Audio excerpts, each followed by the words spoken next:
Assalamualaikum warahmatullahi wabarakatuh. Halo kawan-kawan, sebelum masuk ke pembahasan, izinkan saya memperkenalkan diri terlebih dahulu.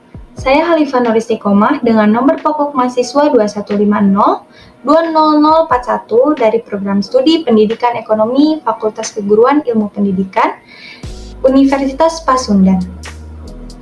Di video kali ini, saya akan membahas mengenai kebijakan ekonomi makro. Kebijakan ekonomi makro atau kebijakan makroekonomi adalah rencana dan tindakan pemerintah untuk memengaruhi perekonomian secara keseluruhan. Kebijakan tersebut adalah untuk mencapai target ekonomi makro seperti pertumbuhan ekonomi yang sehat dan berkelanjutan, tingkat inflasi yang rendah dan stabil, ekuilibrium dalam neraca pembayaran, dan yang terakhir, pekerjaan penuh. Ada kebijakan ekonomi makro, diantaranya ada kebijakan moneter, kebijakan fiskal, dan kebijakan segi penawaran. Kebijakan ini akan dibahas satu persatu, apa itu kebijakan moneter, kebijakan fiskal, dan kebijakan segi penawaran. Yang pertama ada kebijakan moneter.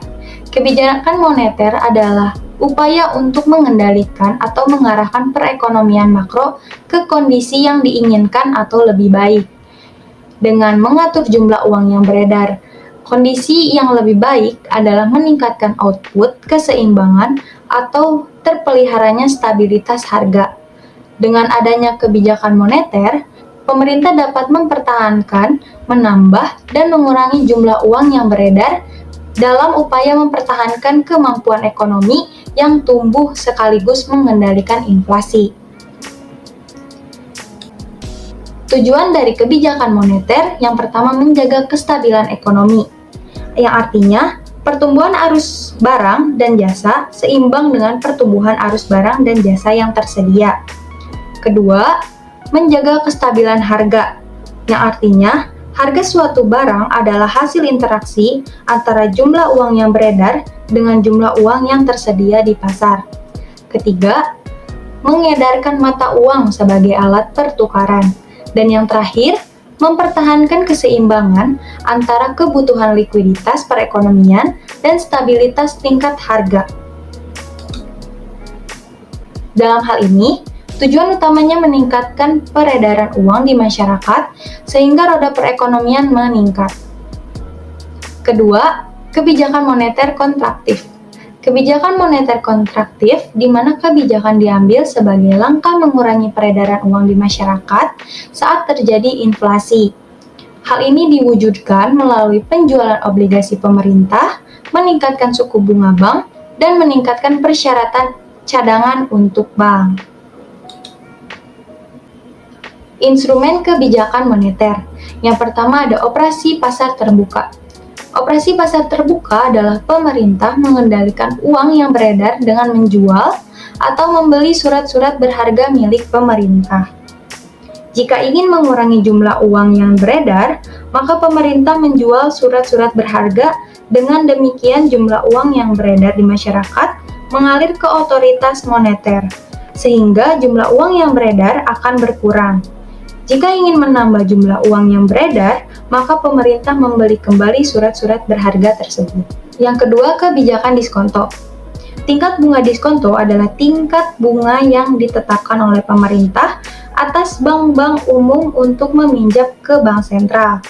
Dalam kondisi tertentu, bank-bank mengalami kekurangan uang, sehingga mereka harus meminjam kepada bank sentral terlebih dahulu. Kebutuhan ini juga dapat dimanfaatkan oleh pemerintah untuk mengurangi atau menambah jumlah uang yang beredar. Apabila pemerintah ingin menambah jumlah uang yang beredar, maka pemerintah akan menurunkan tingkat bunga pinjam, dan apabila ingin menahan laju pertambahan jumlah uang yang beredar, maka pemerintah akan menaikkan jumlah uang bunga pinjaman. Hal ini juga dapat memengaruhi keinginan bank-bank untuk meminjam uang dari bank sentral, sehingga pertambahan jumlah uang yang beredar dapat ditekan. Yang ketiga ada rasio cadangan wajib. Saat Bank Indonesia ingin mengurangi cadangan kas uang bank, maka uang yang beredar di masyarakat melalui pinjaman sementara. Bila cadangan kas uang bank harus ditambah, Uang yang beredar di masyarakat ditarik dengan meningkatkan suku bunga tabungan. Yang terakhir, imbauan moral. Otoritas moneter mencoba untuk mengarahkan atau mengendalikan uang jumlah yang beredar. Dalam hal ini, Bank Indonesia selaku bank sentral menghimbau seluruh bank umum untuk menjalankan kebijakan penurunan atau meningkatkan tingkat suku bunga pinjaman. Contoh kebijakan moneter. Dalam praktiknya, banyak sekali aturan yang terselenggara akibat dari kebijakan moneter di Indonesia. Di bawah ini merupakan contoh kebijakan moneter di Indonesia. Yang pertama ada pelaksanaan kredit langsung oleh Bank Indonesia. Pemberian kredit langsung kepada berbagai sektor atau proyek yang memerlukan dana secara mendesak. Hal ini dapat meningkatkan jumlah uang yang beredar karena harus membiayai kegiatan dengan segera. Kedua, menyediakan fasilitas overdraft. Saat Bank Indonesia membantu bank umum yang mengalami kesulitan likuiditas jangka pendek, maka hal ini termasuk contoh kebijakan moneter di Indonesia melalui fasilitas overdraft. Bantuan yang diberikan berupa pinjaman jangka pendek dengan suku bunga tinggi. Hal ini diharapkan mampu mengontrol peredaran uang agar tetap stabil. Ketiga, penerbitan surat utang negara. Dalam hal ini, pemerintah berusaha menghimpun dana dari masyarakat agar uang yang beredar di masyarakat mengalami penurunan. Dan yang terakhir, program intervensi rupiah. Program intervensi rupiah merupakan contoh kebijakan moneter di Indonesia yang dilakukan oleh Bank Indonesia dengan cara proses pinjam-meminjam dana secara langsung di pasar uang antar bank dalam periode 7 hari. Hal ini dilakukan sebagai upaya mendukung instrumen kegiatan operasi pasar terbuka. Lanjut ke kebijakan fiskal. Kebijakan fiskal ialah kebijakan ekonomi yang digunakan oleh pemerintah untuk mengelola atau mengarahkan perekonomian ke kondisi yang lebih baik atau kondisi yang diinginkan dengan mengubah penerimaan dan pengeluaran pemerintah. Tujuan dari kebijakan fiskal yang pertama meningkatkan laju investasi. Kebijakan fiskal bertujuan meningkatkan dan memacu laju investasi di sektor swasta dan negara. Hal ini dapat dicapai dengan mengendalikan konsumsi, baik secara aktual maupun potensial. Selain itu, laju investasi bisa ditingkat dengan menambah rasio tabungan marginal. Yang kedua, mendorong investasi sosial secara optimal.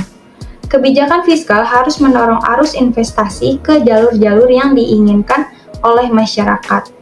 Hal ini berkaitan dengan pola optimum investasi dan menjadi tanggung jawab negara untuk mendorong investasi pada overhead sosial dan ekonomi. Yang ketiga, meningkatkan kualitas SDM. Tujuan kebijakan fiskal salah satunya adalah meningkatkan kualitas SDM masyarakat, terutama dari segi teknologi dan perekonomian. Apabila kualitas SDM meningkat, harapannya SDM tersebut mempunyai kapabilitas bersaing di dunia kerja nasional dan internasional, sehingga bisa meningkat kesejahteraan hidupnya. Dan yang keempat, meningkatkan stabilitas ekonomi di tengah ketidakstabilan internasional.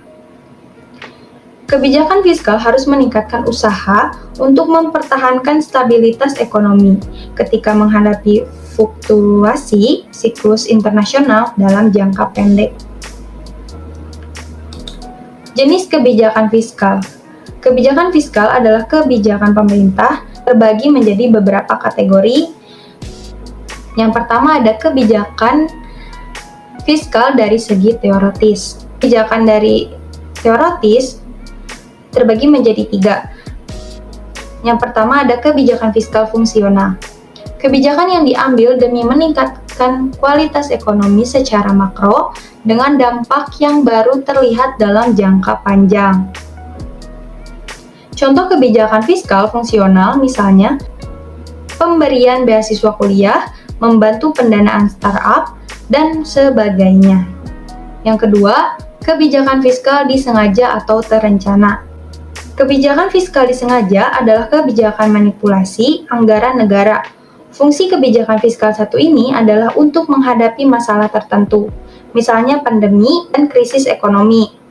Contoh kebijakan fiskal disengaja adalah alokasi APBN bagi sektor kesehatan di masa pandemi dan relaksasi pajak usaha.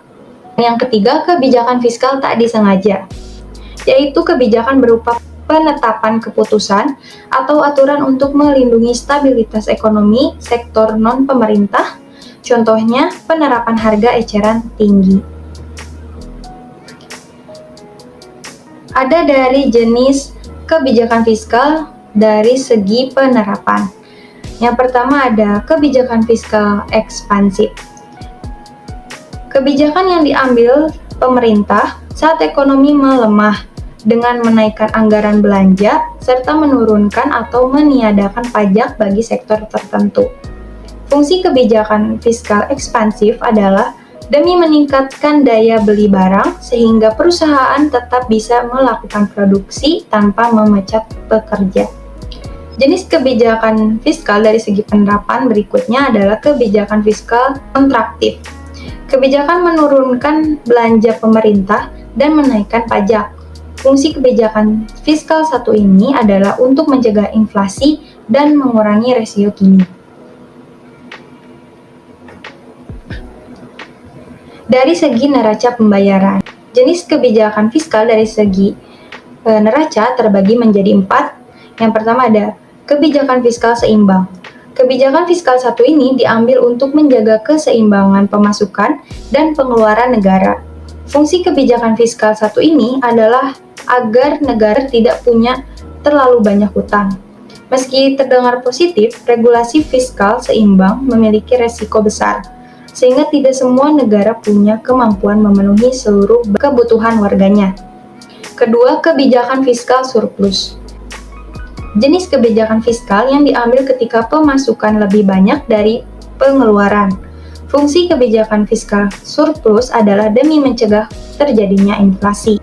Yang ketiga, kebijakan fiskal defisit. Kebijakan fiskal defisit adalah regulasi fiskal guna mengatasi kekurangan pemasukan dibanding pengeluaran. Salah satu contoh kebijakan fiskal defisit adalah utang luar negeri. Dan yang terakhir, kebijakan fiskal dinamis, yaitu kebijakan ekonomi yang diambil sewaktu-waktu saat negara membutuhkan. Ada instrumen kebijakan fiskal. Yang pertama ada pajak. Pajak dari seluruh sektor domestik dan luar negeri demi mencapai tujuan kebijakan fiskal. Pemerintah dapat memanipulasi pajak dalam bentuk pengurangan, penambahan, penundaan, sampai peniadaan. Kedua, pengeluaran belanja. Instrumen kebijakan fiskal berikutnya adalah pengeluaran belanja negara, yang juga bisa dikurangi atau ditambah sesuai kebutuhan. Apabila neraca pembayaran negara defisit, maka pemerintah bisa mengurangi pengeluaran belanjanya di sektor tertentu, misalnya penundaan pembayaran THR bagi PNS. Dan yang terakhir, obligasi publik. Instrumen kebijakan fiskal yang ketiga adalah penerbitan obligasi atau surat utang bagi warga negara. Berbeda dengan utang luar negeri, obligasi publik memiliki kupon atau bonus komisi saat pemerintah mengembalikan pinjaman ke masyarakat. Contoh kebijakan fiskal. Yang pertama ada tax amnesty. Contoh kebijakan fiskal di Indonesia yang pertama yaitu tax amnesty. Pembebasan pajak berupa pengurangan atau peniadaan dalam kurun waktu tertentu bagi masyarakat yang mau melapor seluruh kekayaannya. Yang kedua, subsidi BBM dan gas. Contoh kebijakan fiskal yang kedua adalah subsidi BBM dan gas. Tujuan kebijakan fiskal di bidang bahan bakar ini adalah memperlancar mobilitas dan transaksi ekonomi masyarakat. Contoh terakhir kebijakan fiskal adalah menetapkan harga jual maksimum untuk barang tertentu yang disebut dengan kebijakan HET atau harga eceran tertinggi. Barang dengan harga eceran tertinggi umumnya adalah obat-obatan dan sembako. Kebijakan terakhir yaitu kebijakan segi penawaran. Kebijakan segi penawaran adalah kebijakan yang berfokus pada penawaran agreed dengan upaya meningkatkan produktivitas, efisiensi, dan kapasitas potensial sebuah perekonomian. Dalam kebijakan ini, pemerintah mengendalikan tuntunan kenaikan pendapatan pekerjaan. Kebijakan ini membantu untuk menghindari kenaikan biaya produksi untuk perusahaan yang berlebihan. Kebijakan segi penawaran adalah kebijakan pendapatan, yaitu langkah pemerintah yang bertujuan mengendalikan tuntunan kenaikan pendapatan pekerja. Tujuan ini dilaksanakan dengan berusaha mencegah kenaikan pendapatan yang berlebihan. Pemerintah akan melarang tuntunan kenaikan upah yang melebihi kenaikan produktivitas pekerja. Kebijakan seperti itu akan menghindari kenaikan biaya produksi yang berlebihan. Kebijakan segi penawaran bertujuan untuk mempertinggi efisiensi kegiatan perusahaan-perusahaan, sehingga dapat menawarkan barang-barangnya dengan harga yang lebih murah atau dengan mutu yang lebih baik. Yang terakhir, perbedaan kebijakan ekonomi moneter dan fiskal. Yang pertama dari pelaku kebijakan. Dilihat dari sisi pelaku kebijakannya, kebijakan fiskal dengan moneter jelas berbeda. Kebijakan fiskal dilakukan oleh pemerintah, sedangkan kebijakan moneter dilakukan oleh Bank Sentral atau Bank Indonesia. Meski tak tertutup, kemungkinan bahwa pemerintah pun bisa menuntut adil dalam kebijakan moneter. Kedua, tujuan kebijakan. Kebijakan fiskal bertujuan untuk menciptakan stabilitas ekonomi, tingkat pertumbuhan ekonomi yang tinggi, dan pemerataan pendapatan. Sedangkan kebijakan moneter ditujukan untuk meningkatkan pendapatan masyarakat melalui peningkatan investasi dan produksi sehingga meningkatkan ekonomi dapat diwujudkan. Sekian pembahasan materi kali ini tentang kebijakan ekonomi makro. Mohon maaf bila ada kesalahan kata atau kekurangan penjelasan. Sekian dan terima kasih. Wassalamualaikum warahmatullahi wabarakatuh.